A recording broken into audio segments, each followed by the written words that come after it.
you don't get out. I thought it was wonderful. Okay, I guess we should get started, folks.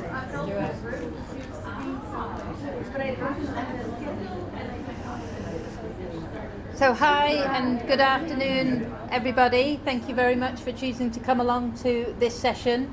I guess we have an hour and a half in this session. We're probably not going to use all of it for just us talking. So hopefully there'll be plenty of time for discussion, questions, whatever it might be. My name is Claire Mackay, and I'm a professor of neuroscience from the University of Oxford, and I'm also somebody who's lived with BFRBs all my life. And I'm joined today by Mallory, University of Pennsylvania, and she's going to be. Mallory was at the Oxford conference 3 weeks ago, and so her talk was fantastic, and so she's going to give her talk again for you all this afternoon. So yeah, no pressure. And I'll try to spice it up a little bit. So I know it's the afternoon. Yeah, exactly. Yeah. So I wanted to use the opportunity to tell you a bit about this conference that we put on in Oxford. We are all of those of us who organise the conference are people with lived experience of BFRBs. Most of us are also scientists. So we were trying to bring a kind of a new perspective to some of the ways we think about BFRBs. And as you'll see in my next few slides, I've got some sort of ideas about areas that maybe we should be trying to pull into this science. And we packed in a huge amount over this weekend. So we had a full day of talks. We had no parallel sessions, full day of talks in which we covered an enormous amount of ground, as you'll see shortly. And then on our second day was completely devoted to the community, and we had a full kind of agenda of all sorts of great community activities, which we'll tell you more about. So what I thought, first of all, I'm going to tell you a bit about my own story. So these are photos of me from before. These are the last. This photo here, I think, is the last photo of my eyelashes before there were no eyelashes. I started pulling out my eyelashes when I was just a little bit older than I am on this picture, and I scoured through all my childhood photos to try and find the before photo. So I was about 12 years old when I started to pull out the hair from the crown of my head and my eyelashes, and I was a bit older when I started pulling out my eyebrows. It coincided with a period of my life which was kind of tricky, so my parents had split up around that time, and I transitioned from a nice little safe primary school into a huge, very unsafe secondary school where I was bullied, and that's an association for me. Please come in. There's chairs up at the front, and we're a little bit scary, but not that much. Really not scary. Really not scary. Please come on in. And like so many people who have disorders of picking and pulling and biting, I was a master of disguise. So through most of my life, nobody knew unless I chose to tell them, and that was very, very few people, that I lived without eyelashes and eyebrows and with hair missing from the crown of my head. It was my secret shame, and it was something that I just quietly struggled with. And these last two photos of me, this is now me in my sort of early 30s, I think, and this is on an amazing trip to the Himalayas that I went on. And this is, I think, the only photo that exists of me where you can just about see the missing hair from the crown of my head, because I was so careful never to let anybody see the missing hair that I had. And so that was just a moment in time when my hair parted and you can just about see the missing hair. And when I first saw that photo, you can probably imagine the lurch in my stomach of realizing that it was that I knew. For me, it was like a beacon, huge beacon of a bald spot on the top of my head. And the other photo here is of the same trip, a few days later on the same trip. And the reason I put this one here is to highlight the contradiction that we live with when we have BFRBs. So here I've climbed to the top of a mountain. I am looking magnificent with my Tibetan prayer flags. I've conquered the world. I've achieved, I've strived, I've got there. And so this is the version of me that most of the world sees or saw. And only I knew the version of me that was horrified by this photo revealing a little bit of missing hair. And all of those of us who live with these disorders know that actually for most people don't notice. it's not really about what other people notice. It's about how we feel and how our missing hair or our broken skin or whatever it is makes us feel. And living with the contradiction is something that I talk about a lot, because I think that's something that those of us who live with BFRBs kind of wear like our clothes, is this contradiction between we have this thing that we know really matters to us. It might matter to lots of members of our family as well, but for lots of other people it doesn't matter at all. And this contradiction, I think, is something quite difficult to live with, actually, and that we all carry around with us. I wanted to just, before I get into by the way, I should say that this was originally billed as a science talk, but as both Mallory and I represent lived experience of the disorder, we wanted to make it so that it's open to everybody. So we changed it to being science and community.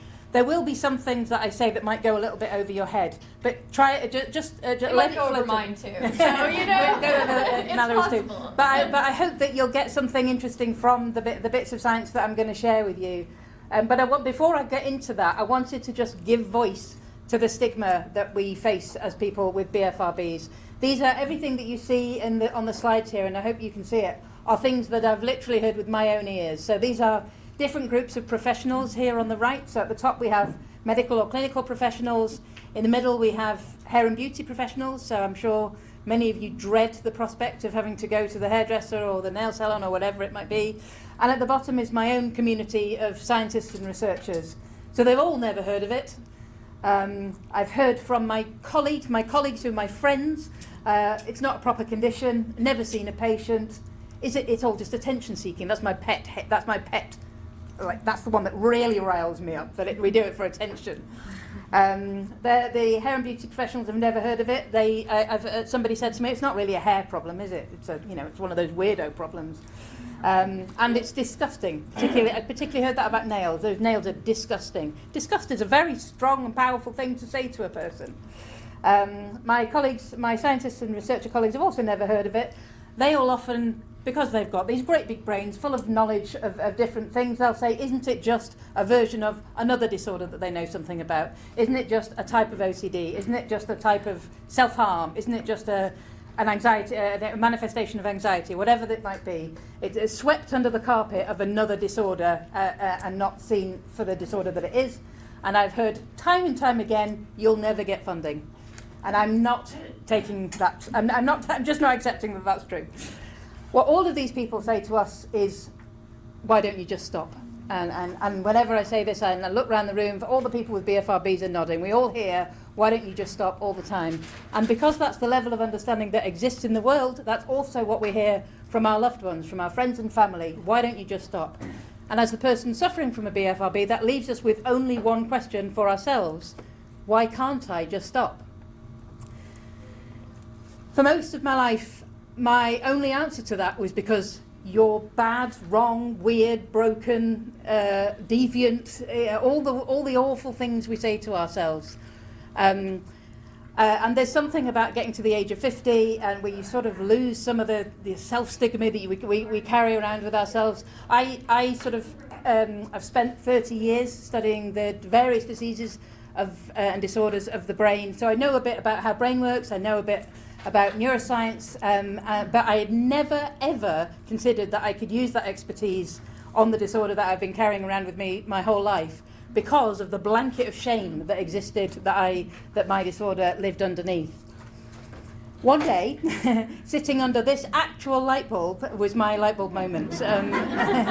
This actual light bulb was where I met a coach. So I was having some work coaching. My work coaching was because I kind of hit the wall. I was like, I don't know what I want to do. I want to do something different. I'm not quite sure what it was. We're playing around with ideas, and I talked about BFRBs, and she looked up at the light bulb and she said, it's like everything you have is coming together in one place. And she did that movement, which is the movement of that light bulb.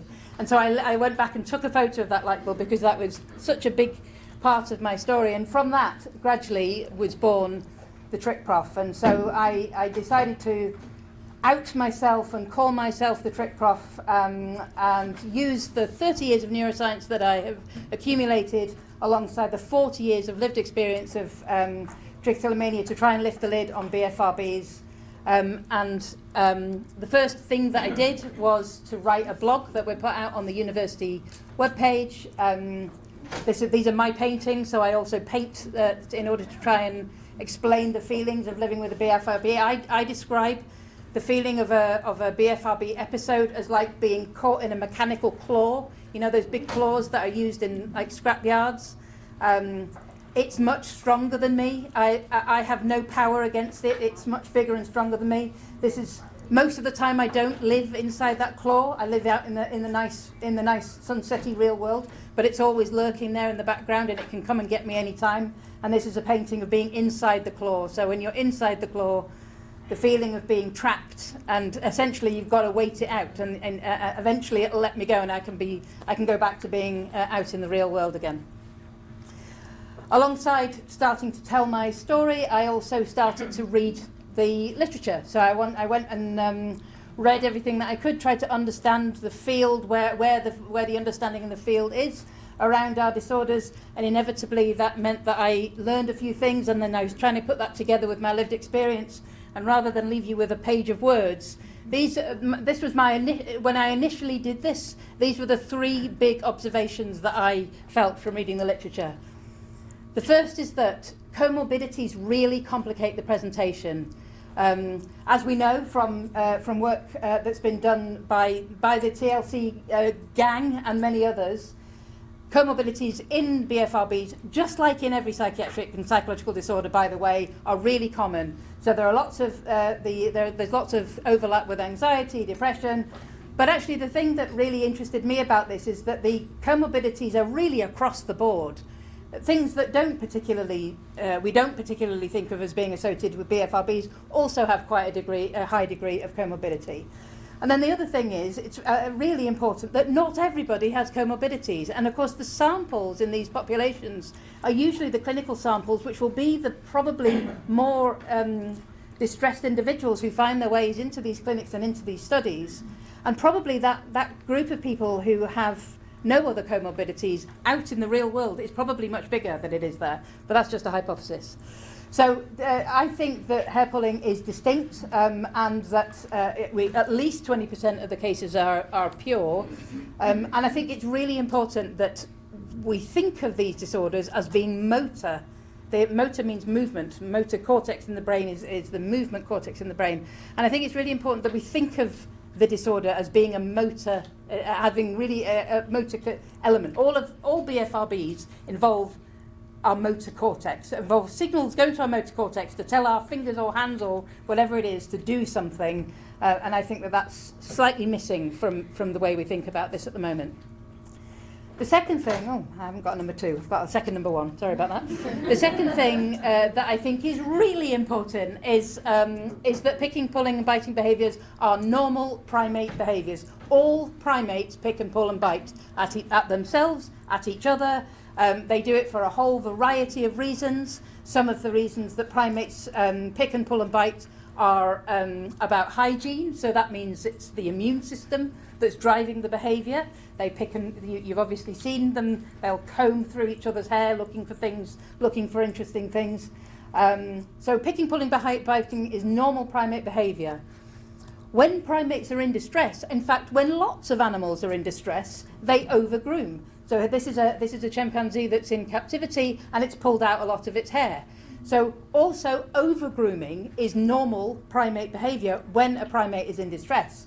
And by distress in the literature, what they usually mean is one of two things. It's either in captivity or it's in overcrowded conditions.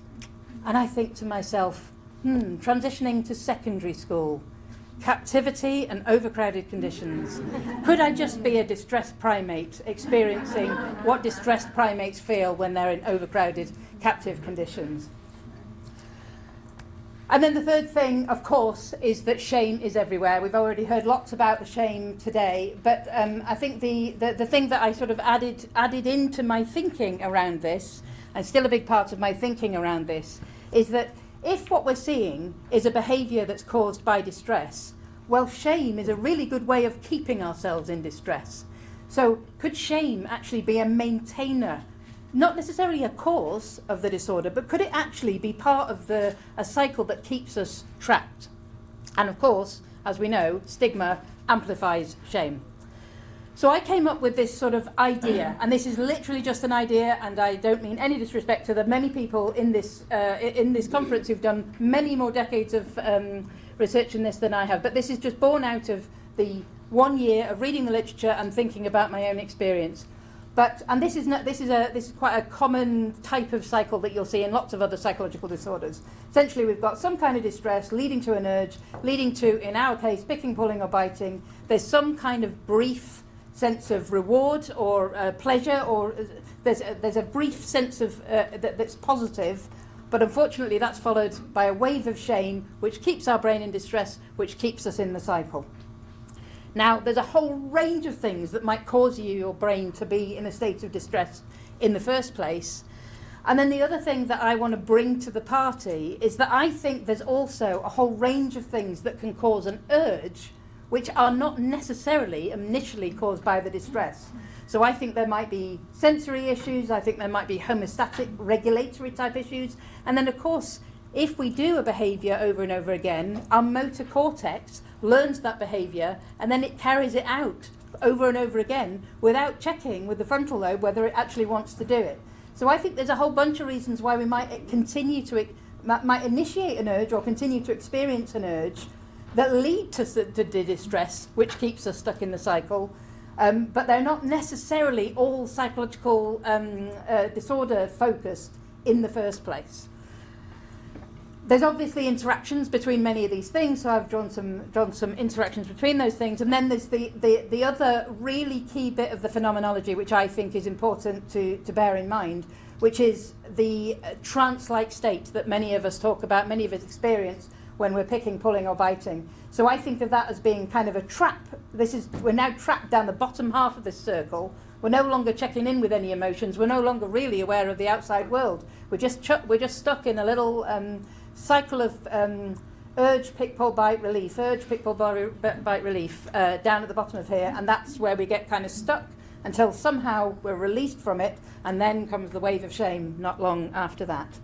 And then the final click on this thing is about stigma and the enormously important role that the lack of understanding about these disorders in society in general means that shame just gets amplified, therefore amplifying the distress, therefore amplifying the need, etc.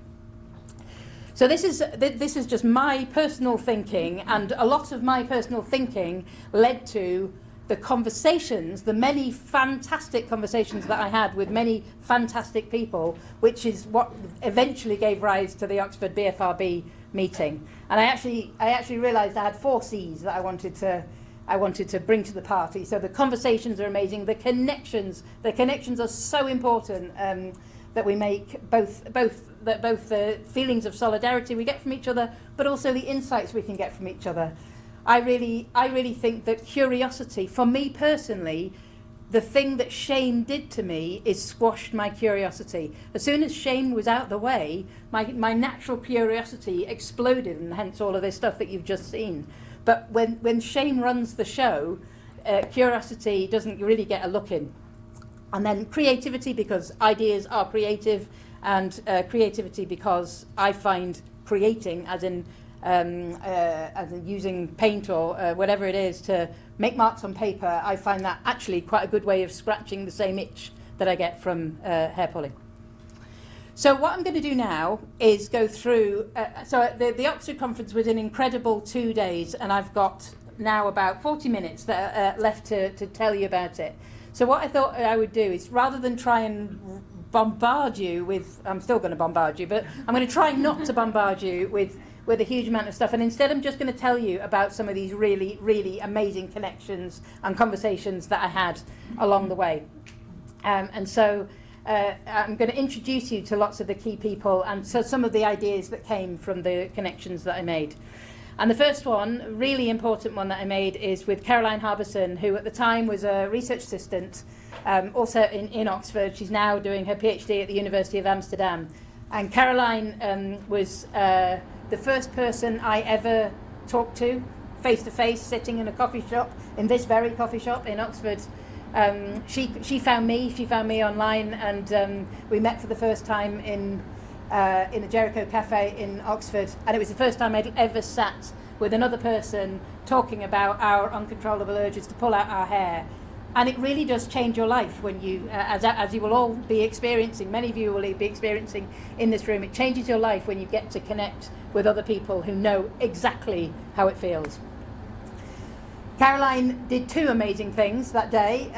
Well, 3 if you count just being there. But the other 2 things were Caroline is the treasurer of the BFRB UK and Ireland charity. So she introduced me to the rest of the gang. Bridget and Jude and Tash and Michelle here are the BFRB UK and Ireland board, and together we organised the conference. So Caroline was my route into getting to know all of them. But she also, as we sat there that day in the Jericho Cafe, said, it would be so good if we could have a research symposium.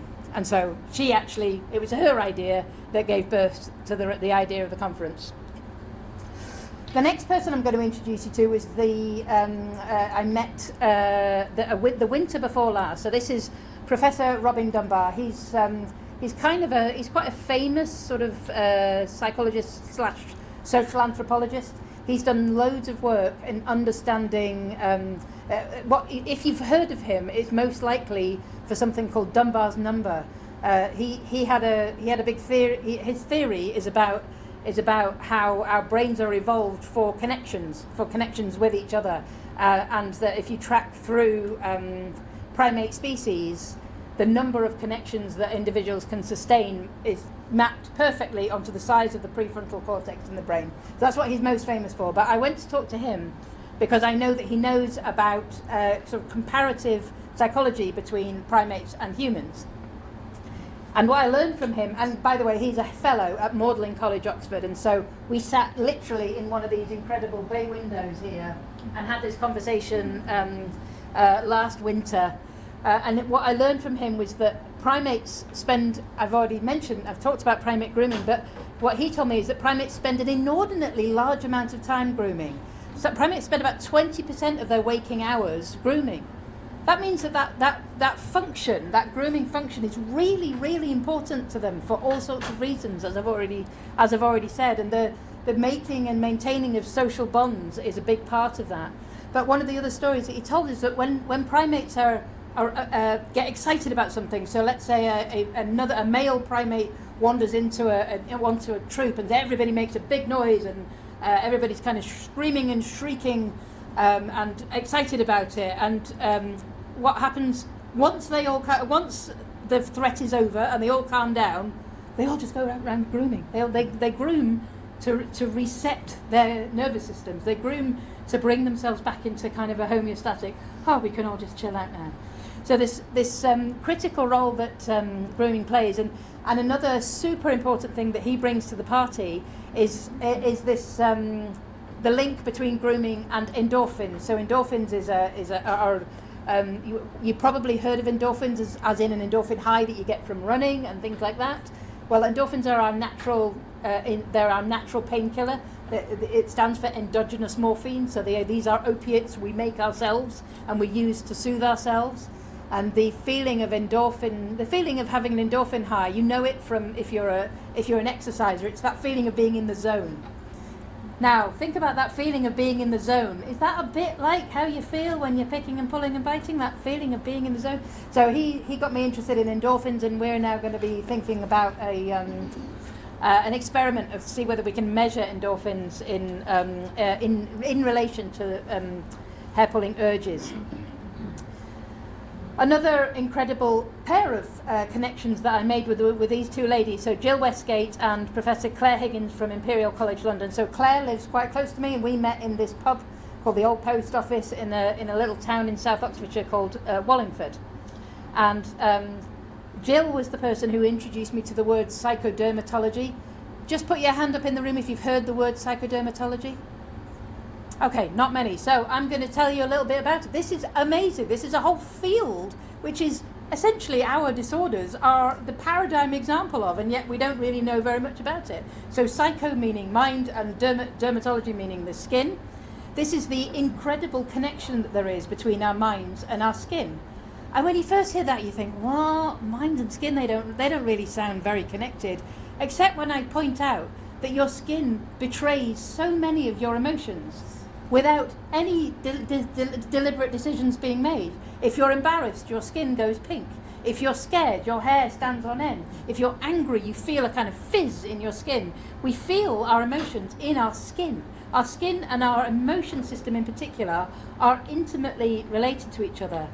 The psychodermatology as a field, it's only a small field, but what it concerns itself with is disorders where there's a link between skin and mind. And so anybody who has eczema or psoriasis or acne or any other thing that we think of as being purely dermatological knows that those conditions get worse if we're stressed. So we know there's a link between the way that our skin, the health of our skin and the health of our minds.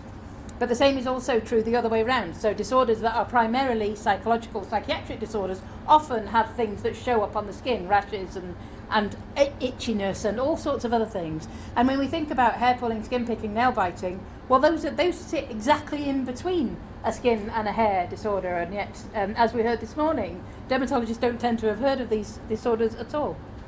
So amazing! This area really blew my mind. I didn't know anything about it before these conversations. And the other thing that Claire Higgins taught me, is about this, about what we know now about the relationship between hair loss in alopecia areata. So you know the disorder which means your hair, people with alopecia areata lose either patches of their hair or even all their hair. We now know that's an immunological disorder. It's a reaction. It's kind of a body reacting to the immune system. Feels like it's got nothing to do with us, and except that picking behaviour, that grooming behaviour, has an immune function. What is there a possibility it's actually our immune systems that are causing us to go looking for hairs to pull and skin to pick? And so I don't know, it's just a hypothesis at this point, but the immune system might be important. Francis McGlone. So Francis McGlone was remote at our conference, and he gave the talk that was probably hardest to follow for the non-scientists in the room. There were lots of great graphs. There are lots of great graphs. Oh my God, his stuff is incredible. This is his book, so if you're interested in this area, chapter 16 of this book is all about the neuroanatomy and neurophysiology of grooming. Francis really discovered and has described as this specific nerve fibre called the CT, the C-tactile fibre, which is in every bit of our hairy skin on our bodies, and it specifically codes for pleasant touch. So that grooming behaviour, it's in all of our primate cousins. It sends its signals to the brain. Those calming signals to the brain go down this CT fibre, and that pleasant touch. I can't do Francis's whole talk justice, but pleasant touch is intrinsically related to our psychological well-being.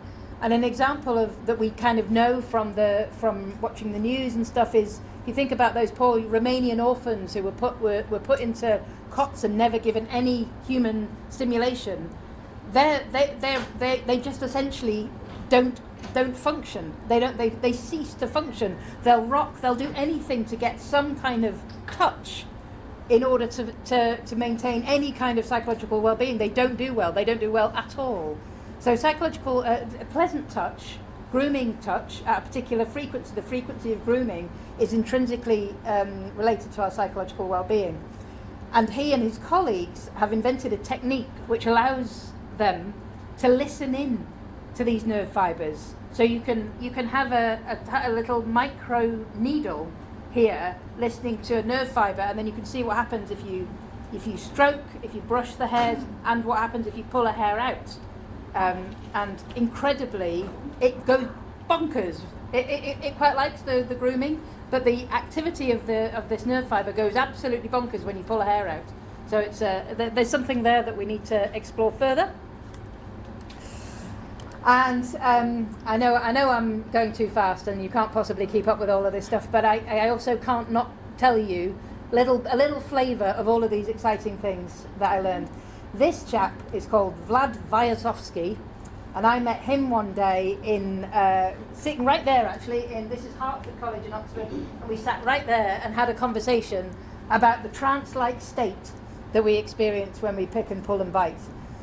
Vlad is a sleep physiologist, so he's the sort of scientist who will put kind of EEG, or they'll put caps onto people's heads, and then actually mostly animals. Most of his research is animal research, but he's interested in in how our brains behave when we're in different states. And the really important thing that he taught me is that we have a sense that without knowing anything about this, you might think that we have two states of consciousness. There's awake and asleep, and they look quite different on EEG waves and brain waves. They look quite different. But what Vlad taught me is that there are many states in between wake and sleep. And so when we're asleep, the times when we're asleep, when we're moving a lot, that's us in being in a semi-awake state, even though we're asleep. And in the same way, we and other animals have states of consciousness which are something between awake and asleep, and actually that we like them, and that actually many animals will go to great lengths, often through stereotyped movements, doing the same thing over and over and over again, to achieve this state of their brain, which is again a bit like being in the zone. That's that feeling of being in the zone. Mice will run on wheels for hours and hours and hours to maintain this feeling of being in the zone. And my very favourite thing that he talked about was ruminating reindeer. So reindeer will chew, masticate, ruminate. That's what ruminating is. They'll chew. They do the same movement over and over again for hours and hours and hours, because it puts them into this sort of Zen-like sleep mode. So again, it's this link between regular stereotypical movements and a kind of Zen-like state that we can achieve. And I said to the people who came to our talk this morning that I wonder, obviously this is just a hypothesis, but I wonder whether that state, that Zen-like state, is actually what we're addicted to with our BFRBs, and that actually the picking and pulling and biting is a means to an end to get ourselves into this kind of, oh, it feels nice to be there. And that actually, if we could find an alternative way of getting into that state, that might help us. Anyway, it's just a hypothesis, but maybe that's maybe it's something interesting there. We had a talk by the incredible Dr. Ali Parry. Ali and I met in this pub in Oxford 6 months ago or so, and talked at each other 10 to the dozen. If you think I'm talking fast now, you should hear me and Ali when we get together. Ali came to give a 10-minute talk, and we had to stop her after 16 minutes or so, and she was nowhere near done. But she gave us an incredible talk about I think what she does really well is describe ADHD in a way that feels actually really familiar to many people with BFRBs. So there's particular things about thinking of our BFRBs as being a type of hyperactivity. As we all know now, that sort of stereotype of young boys jumping around on sofas is not the right way to think about ADHD. And that actually the movements of our fingers could be thought of as a type of hyperactivity. And several of the other symptoms that we experience are kind of relevant too. So again, that trance-like state being a type of hyperfocus, and the shame that we feel being similar to the idea of rejection sensitivity, which is part of the picture for ADHD. When Ali talked about this in the conference, you could feel in the room a sense of connection, couldn't you? And when we had to shut her up, there was an audible, oh, everybody wanted more. Anyway, just an interesting observations about the links there. One of the very first people I spoke to after, in the process of sort of coming out about my BFRB, was Polly Waite. So Professor Polly Waite is my colleague in Oxford, and we met in my office, which is too boring to look at. But we then went on to supervise the very lovely Talia Meyerson, who did the very first study initiated by me and Polly, looking at the role of shame in relation to the distress experience that it is experienced by children and young people. So Polly is an expert in developing interventions for children and young people, mostly anxiety related, but with an additional interest in OCD. And so I brought to her the idea that BFRBs would be something interesting. It's been amazing working with Polly because she's really taken it on. And so and then Talia was just a brilliant student. So Talia was able to collect data from 128 young people aged 13 to 18, and through the work that we did together, we were able to see that indeed shame mediates the relationship between hair pulling and depression, and it completely explains the relationship between hair pulling and anxiety. So it's kind of a slight reframing of the way we think about these disorders, and not that anxiety causes picking, pulling, biting, but actually the picking, pulling, biting can cause the shame, which then causes the anxiety and the depression that we feel. That's not, I should say that there's no causation in that study. It's a first study looking at the relationship between these things, but I hope the beginning of more things to come. And this is the very lovely Bridget Bradley. So Bridget is the chair of the UK and Ireland BFRB charitable organisation. This is Didcot Railway Station. Didcot Railway Station is near where I live, and that's where I first met Bridget, because I picked her up from the station to take her to have a look at the venues where we were going to hold our conference.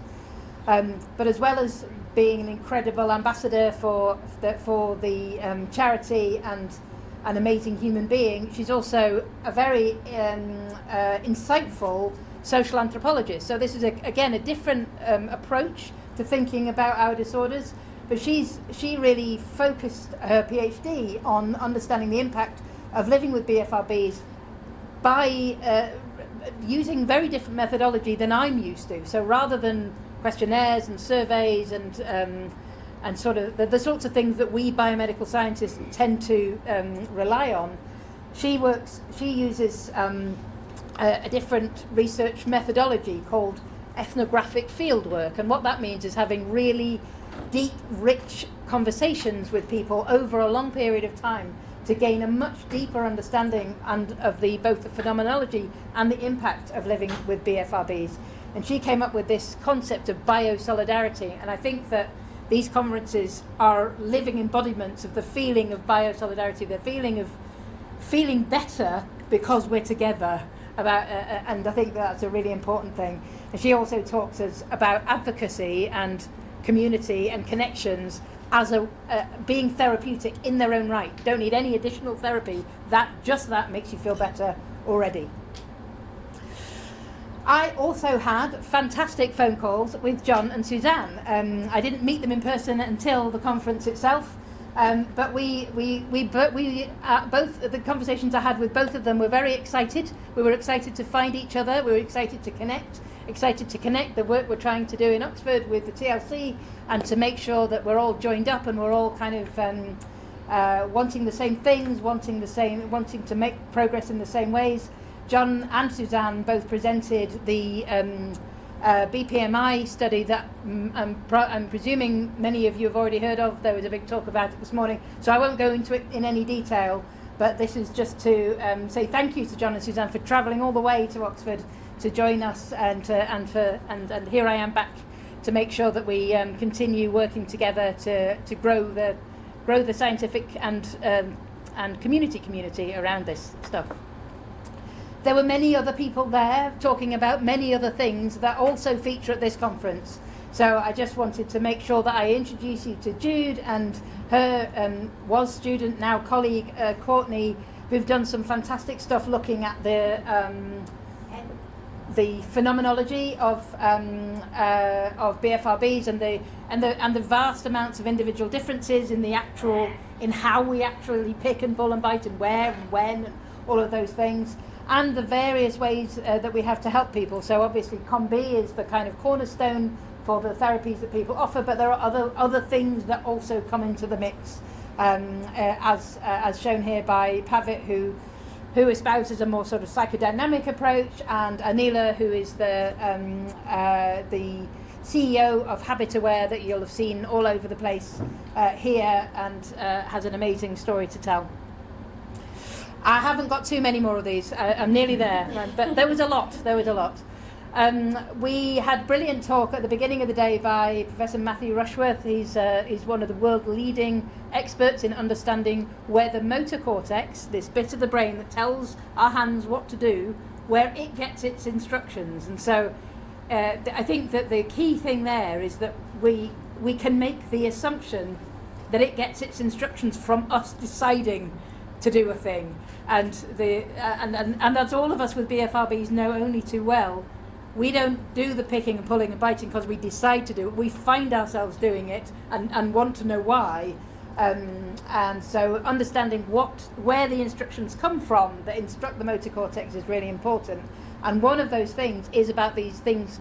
I have an uneasy relationship with the word habit, because habit is a word that has often been used to kind of dismiss our behaviours. So we hate the idea that this is just a bad habit, but actually the word habit means scientifically, neuroscientifically, it means an overlearned motor sequence. So it is actually a real thing. So if you do a thing over and over again, it becomes a habit. It is true that it's a habit, but that doesn't mean it's there's no just a habit. A habit is an overlearned motor sequence that happens without you having any choice. And nearly the last of these is a couple of fantastic talks we had from Angela Neil Barnett and from Carolina, lots of names, who's here, maybe in the room. I'm sorry, Carolina, for not saying all your names. There she is. Which is about what the things that influence the impact of living with BFRBs and the incredibly important role that culture and background and heritage and race and all of the things that influence what we think of as our identity and the many ways in which having a BFRB challenges those elements of our identity. And to truly understand the impact of living with these disorders, we have to embrace the elements of it which are kind of identity challenging for ourselves. Shame and stigma. And then this slide is only here so I can introduce Courtney and Mallory, sorry. The reason that I stuck these things on the slide is because I only took 4 photos of slides in the whole of the day, and 3 of them were from Mallory's talk. So I'm very, very happy to tell you that Mallory's going to be able to give us her talk in the flesh. So do you want to swap places? Or? Oh, sure. Thank you so much, Claire. Hi. And I'll come back. Oh, I do have notes on here. That's so nice. I wasn't sure how it was going to show up. So feel free to take a minute to stretch if you want to. But yeah, I wish we'd gotten to meet at a pub. That would have been fun. But no, I was really lucky to get to meet Claire at the conference in Oxford a few weeks ago. And I'll be presenting a pretty similar version of the talk today on measuring and experiencing skin picking stigma. I think we've kind of established at this point that everyone in this room has experienced stigma at one point or other for some aspect of their identity, whether it's related to BFRBs or maybe something else. But what I'm really interested in, what I would challenge you to think about today, is how would you define stigma? And then how would you want a scientist to measure it? So I became interested in studying stigma and skin picking about halfway through graduate school. I'm currently studying for my Master of Social Work at the University of Pennsylvania, but I'd like to say that I've been specializing in skin picking since early adolescence. I would always say that I'd had busy hands as a kid, but I really remember it being around middle school age when I imagined the urge to kind of lean into the mirror really increasing. I was diagnosed with excoriation disorder in 2018 after years of really feeling confused and ashamed about how I could be a straight-A student, really active cross-country runner, and speaking of those endorphins, I love a good runner's high to this day, and how I could do all of those things but still not be able to break a habit as simple as picking at my skin. And there really weren't a lot of answers. My family was worried that I engaged in self-harm. My primary care physician referred me to a dermatologist for acne. Dermatologist told me to just stop picking or to maybe wear some more makeup. So then I only sought treatment from a therapist when I graduated high school. I was 18, so I was like, my parents can't listen in on my therapy sessions. And I also just really was struggling to do basic activities that I loved, and I didn't want that to stop me anymore. So I think my story is pretty similar to a lot of us with excoriation. The data up here, I'm making sure you guys can see it if I stand up. I like being able to see all of you. But the data here is drawn from the Skin Picking Impact Project. And as you can see on the right, is that a significant portion of people who seek treatment report that their healthcare provider, whether they're a doctor or a therapist, had relatively little knowledge about their condition. You can also see on the bottom left that people experienced significant variation in the diagnosis they received. So this data is a little bit old, it's 2011, but even today, our field can't really seem to agree on a name for our condition. This was discussed in a group earlier, but just so you know, I will probably switch between excoriation disorder, skin picking disorder, and also you might hear dermatillomania at points. That would be like a whole nother talk where we could go into the vocabulary on that and like the weight and the meaning that holds for people. So, but just to be familiar with those terms. I think it's perhaps unsurprising, given all of this variation, that most people who sought treatment reported little change in their picking behavior, even when they were seeking treatment. And that's such a missed opportunity. This is some more recent work coming out of UC San Francisco, and it suggests that people with skin picking do continue to see like a wide range of providers, from dermatologists to pediatricians, and that there's also significant variation in the perceived helpfulness of those providers, particularly the divide between like physical health and mental health providers. And also, again, you can kind of see the reasons why people reported not engaging in professional treatment were largely due to anticipated stigma. And I think this is really important to highlight because encountering stigma can increase negative mental health symptoms. We can break down stigma into 4 main types, and probably many, many more, but I'm gonna focus on 4 for today. And so just walking through this, we'll start with anticipated stigma, and that's really like how we expect people to respond to us.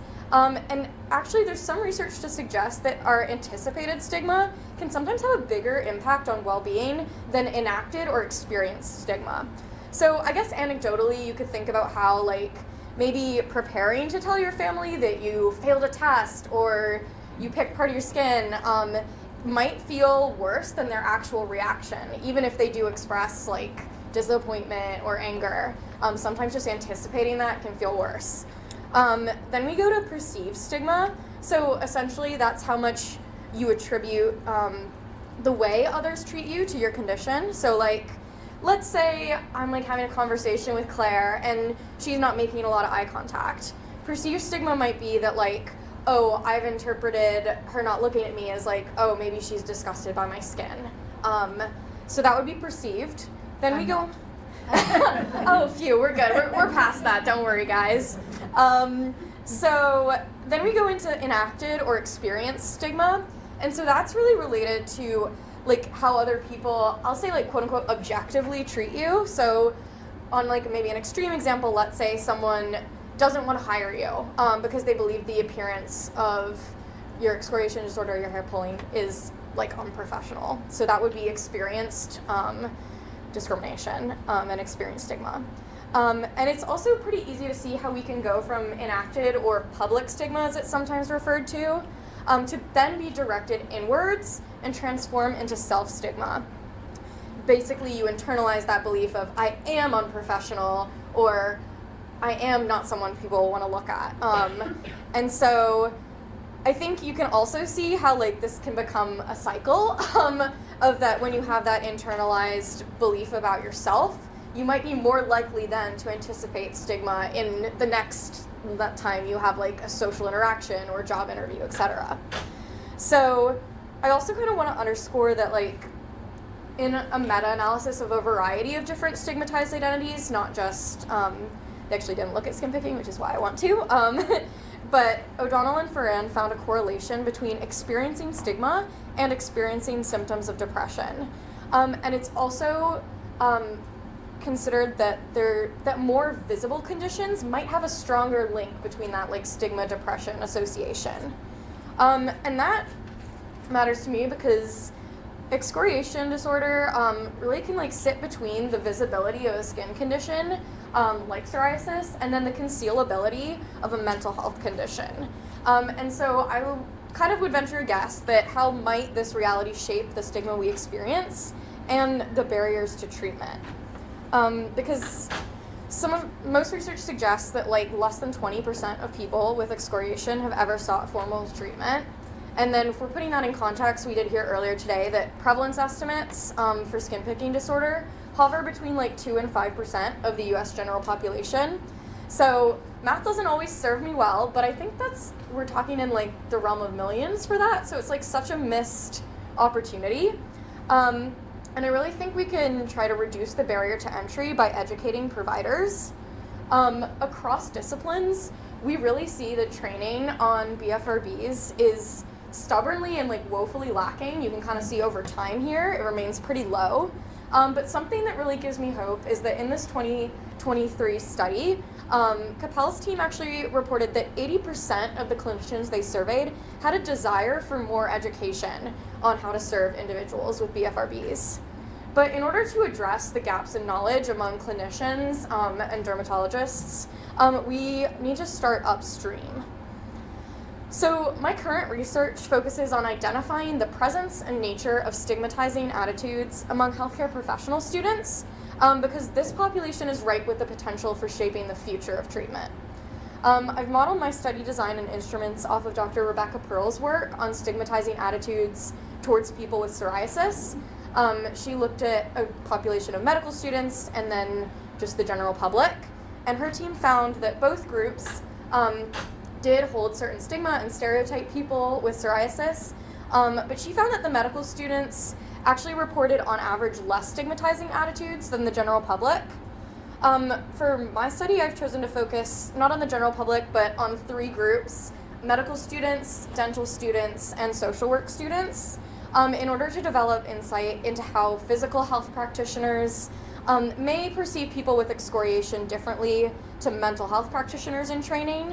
Part of that is like we know that people with mental illness tend to face more public stigma than those with like a physical illness, and so I'm curious to examine the kind of between group differences here.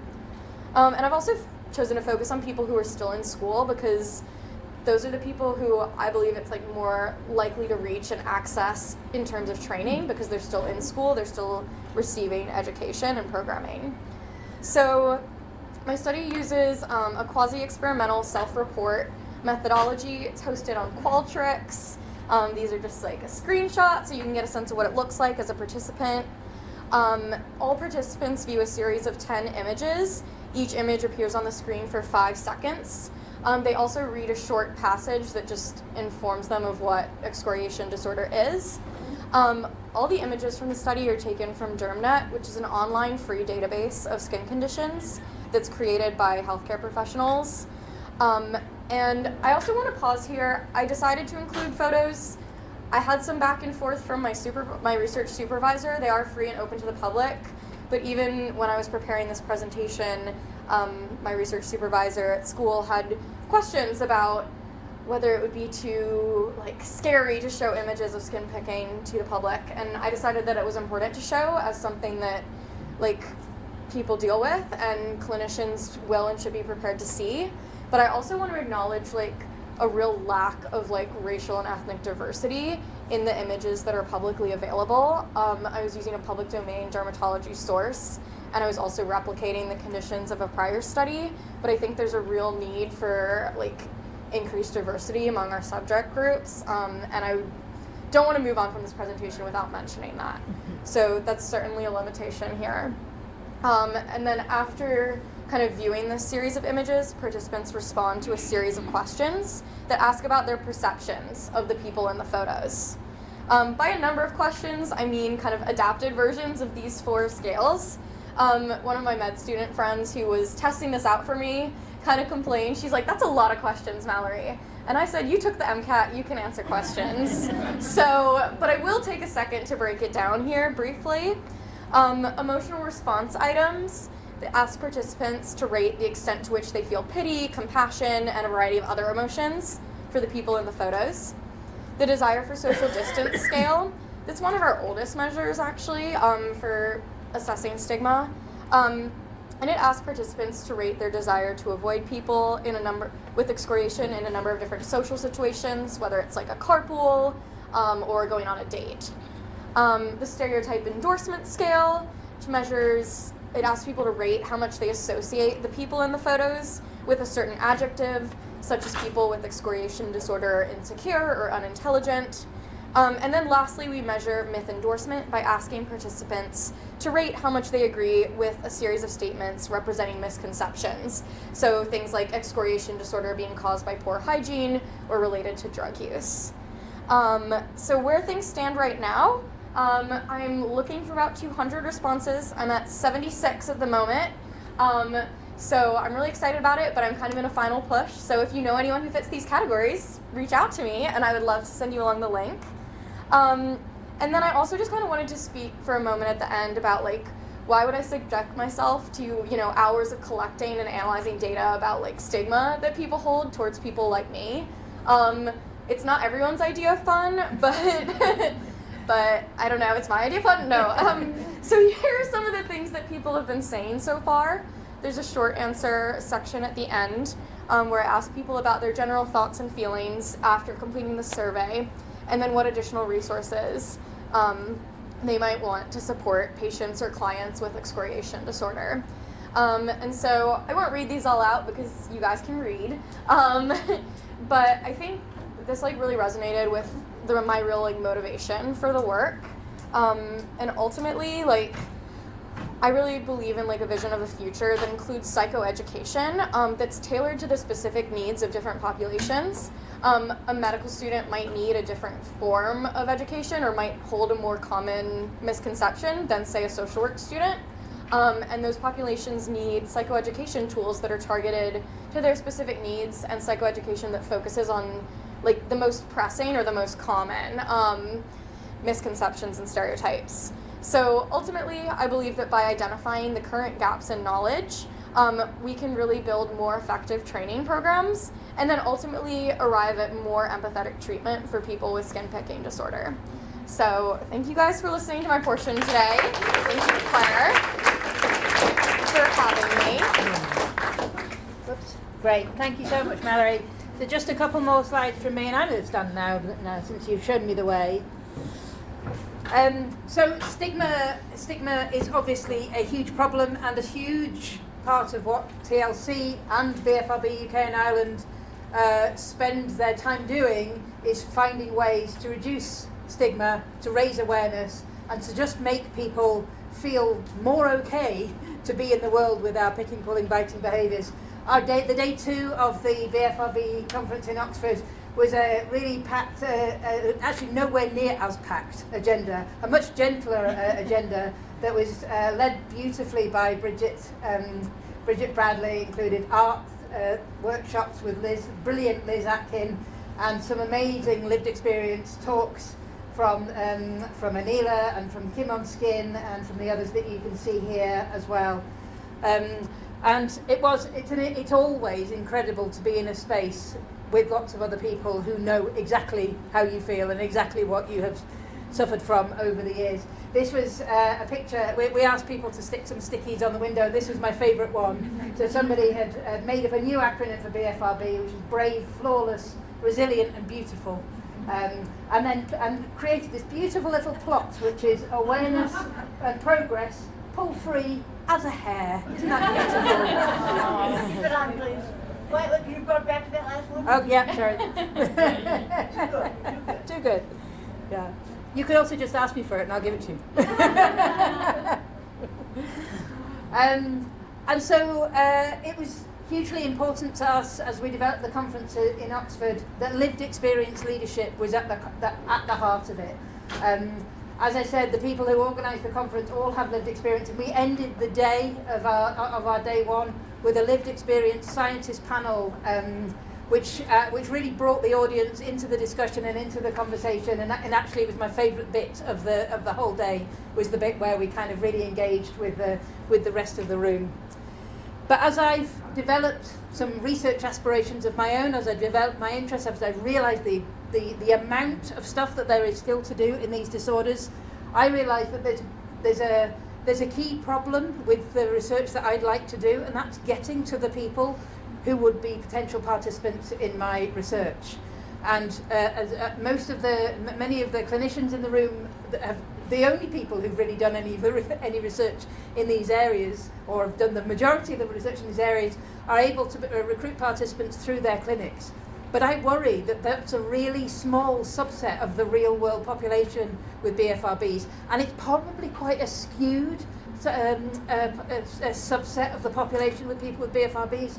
So for me, part of what I realised I had to do was to raise awareness and make it easier for people to talk about these disorders, so that people can come out of hiding and to do my bit along with many other people who are also doing similar things, to make as much noise as I can, use the platform that I have to make as much noise as I can, to become so that people feel more able to talk openly about these disorders. So these are some shots of me doing radio and TV things recently, and you'll have seen the banner that I put. The idea of me putting my face, I have to say, for me to put my face out there, if you told me a couple of years ago, I would have died with the thought of using my face to do this. But I've sort of got used to the idea, and now I kind of think, if it's going to do some good, it's worth it. And I mentioned along the way that I also paint a bit. So this is the trance. This is my attempt to try and capture what the trance looks like, and this is my Heart as Loud as Lions painting. I can tell you can follow me if you want to see more of that. So I'm not going to go back over too much of what I've talked about already, but this is just a summary really of what I've told you already. Now these are what I think, these are all of the big areas of science that I think we need to bring in to the equation to understand BFRBs.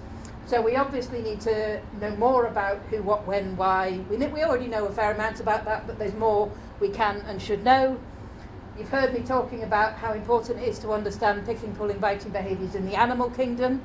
You've heard me talking about the importance of understanding the brain systems that are involved in how we make a decision, how our bodies make a decision to make a movement. You've heard me talking about understanding the nervous system beyond the brain and understanding the actual nerves, that the innervation of our skin. Innervation just means the nerves that serve our skin, how incredibly complicated and interesting, and all the things we don't know about that. You've heard me talking about the importance of the trance-like state and how understanding more about that might really help us to unpack what's driving our desire to pick, pull and bite.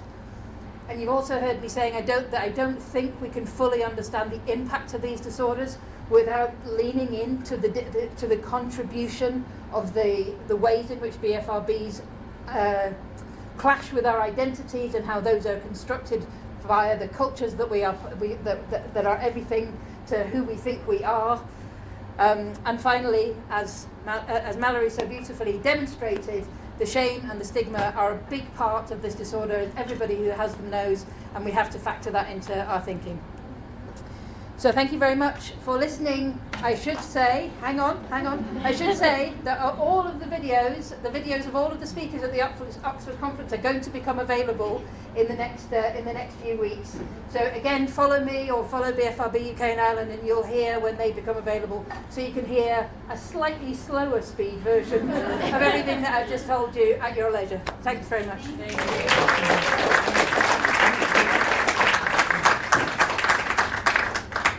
It's 3:10. You can either have a break, we'll hang out, and if the people have questions, want to have chat about, or you want to vehemently disagree with anything that you've heard, or all right, it's up to you.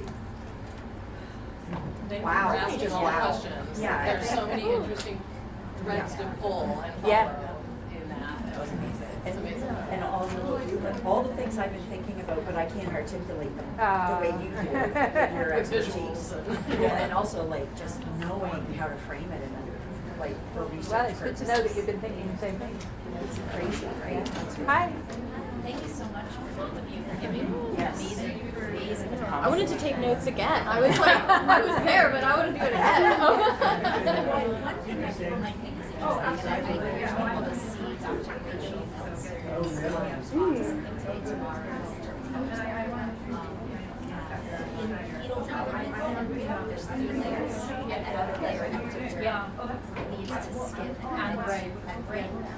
And so it's something that I agree with. Yes, Right, she's exactly. And since sounds like to me, this really, they're very, very, very they clearly originate together. They travel together. Yeah, exactly. They travel together. Yeah. And they travel together in ways that evolved long before we Exactly. So they are linked.